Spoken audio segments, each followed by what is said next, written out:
दोनों ने ये ऑफ़र की कि अगर हमारी जॉब कंफर्म होने के लिए कोई पैसे लगते हैं तो 15-20 हज़ार हम अरेंज कर लेंगे, इससे ज़्यादा नहीं, आप दे दें। मैं उनकी माँओं को बिठाया, उनके वालिद को बिठाया। मैंने कहा मैं अल्लाह को हाज़िर नाज़िर जान के एक बात कहता हूँ,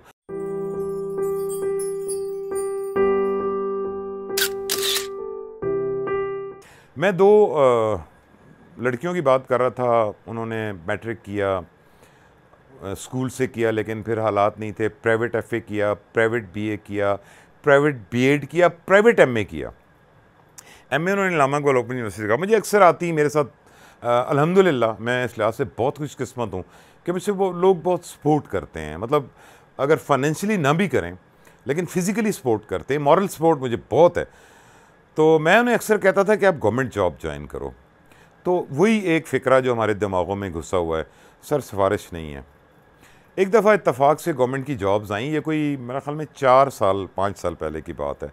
गवर्नमेंट जॉब्स आईं तो मैंने कहा कि जॉब्स आई हैं, ऐड आई हुई है, आप अप्लाई करो। एनटीएस क्लियर करना पड़ता है for job of a teacher.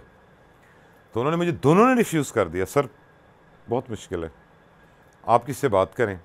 मेरे एक रिलेटिव नेशनल असेंबली के मेंबर भी थे, मिनिस्टर भी रहे, वो लोगों के दिमाग में ये होता है कि उनसे कहो। और अल्हम्दुलिल्लाह मैंने अपने तीनों बच्चों के लिए कभी उनसे नहीं कहा। बल्कि मैं आपको एक दरमियान में एक बात बताऊं, मेरे बेटे ने जब बीसीएस किया तो मैंने उसे कॉल की, मैंने कहा यार बेटा रिज़ल्ट आ गया है तो आप मुझे अपनी सीवी भेजो। उसने मुझे कहा जी आपको क्यों भेजूँ।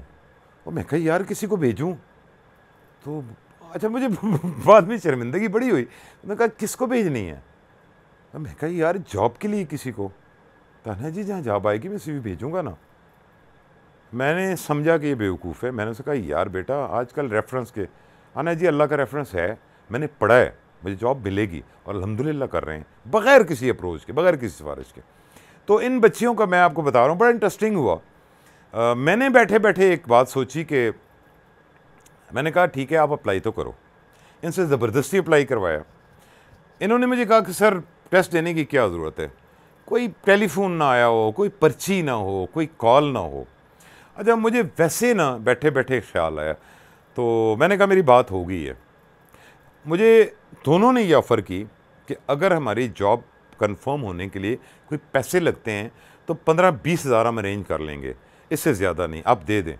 तो मैंने कहा चलो मैं पता करता हूँ। मैंने किसी से बात ही नहीं की, कोई करने की तुक नहीं थी। मैंने कहा आप अप्लाई करो, मेरी बात हो गई है, मेरी बंदे से बात हो गई।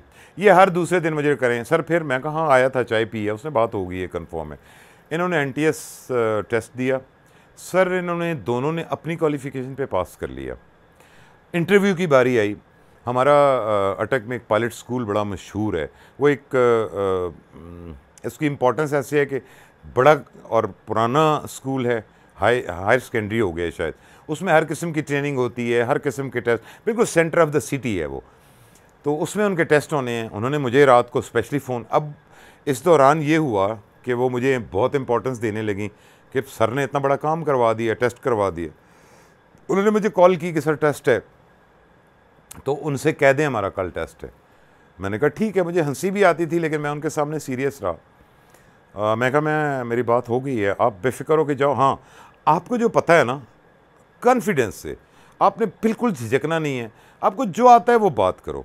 एक बात मैं उन्हें बार बार कहता था कि देखो अल्लाह ने जो रिज़्क लिखा है ना वो आपसे कोई छीन नहीं सकता, जो नहीं लिखा हुआ ना वो आप किसी से छीन के ले नहीं सकती। ये आप ज़हन से बात निकाल दो। बहरहाल वो चली गई, वो चूँकि कॉन्फिडेंट थी कि साड़ी गल हुई है, बंदा है पीछे।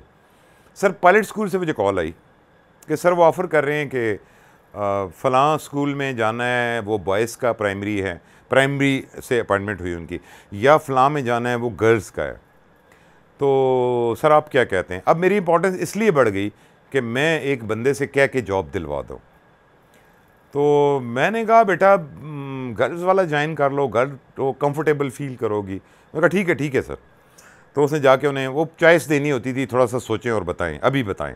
तो उन्होंने बता दिया कि ठीक है जी, उनकी अपॉइंटमेंट हो गई अल्हम्दुलिल्लाह, उनकी जॉब कंफर्म हो गई। सर कोई हफ्ता गुजरा, मैं घर आया तो बड़े बर्फ़ी का डब्बा बहुत बड़ा।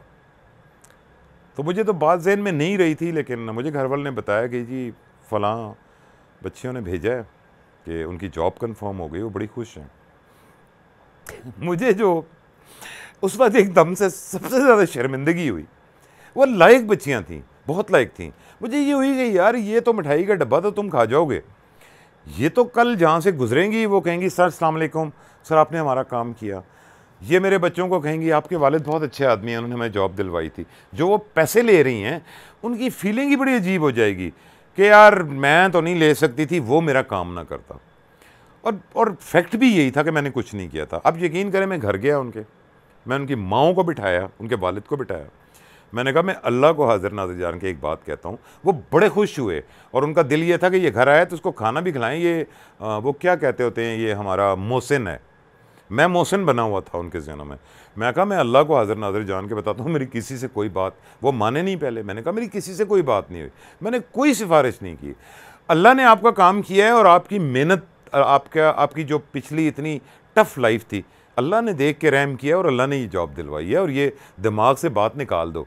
हाँ, इतना अगर समझती हो कि मेरी मेहरबानी है कि मैंने आपको मजबूर किया कि आप जाओ टेस्ट दो, आप अटेम्प्ट तो करो ना।